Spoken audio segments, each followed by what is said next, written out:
महाभारत का युद्ध जब समाप्त हुआ, कुरुक्षेत्र की भूमि लहूलुहान थी और करोड़ों परिवार उजड़ चुके थे। पांडवों ने जीत तो पाई, लेकिन उनके दिलों में भारी दुख और अपराध बोध था, क्योंकि ये युद्ध उन्हें अपने ही भाइयों और रिश्तेदारों से लड़ना पड़ा।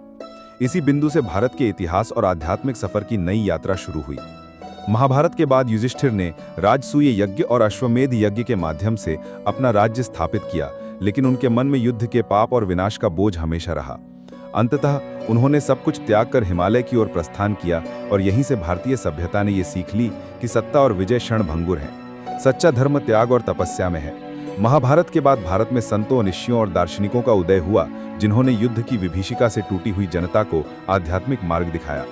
वेद, उपनिषद और महाभारत के तत्वों को समाहित कर समाज ने भक्ति, योग और ज्ञान के नए मार्ग अपनाए। गीता का संदेश युद्ध के बाद और भी प्रासंगिक हो गया, क्योंकि हर व्यक्ति अपने भीतर युद्ध लड़ता है, मोह और आसक्ति से, और समाधान केवल कर्म, योग और ईश्वर की शरण में है।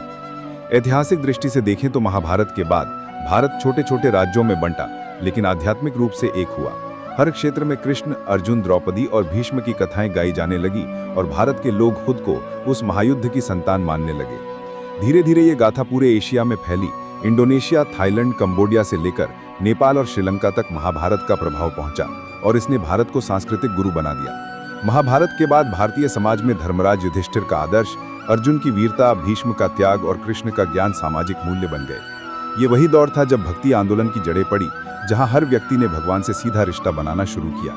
महाभारत का अंत केवल एक युद्ध का अंत नहीं था, बल्कि ये भारत के लिए आध्यात्मिक पुनर्जन्म था, जहां लोग समझ गए कि जीवन का उद्देश्य केवल सत्ता या धन नहीं, बल्कि आत्मा की शांति और मोक्ष है।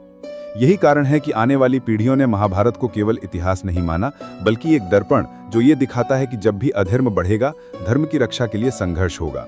इस प्रकार महाभारत के बाद भारत का ऐतिहासिक और आध्यात्मिक सफर शुरू हुआ, जिसने उसे केवल एक राष्ट्र नहीं, बल्कि एक सनातन सभ्यता बना दिया, जिसकी गूंज आज भी हर मंदिर की घंटी, हर कथा, हर श्लोक और हर हृदय में सुनाई देती है।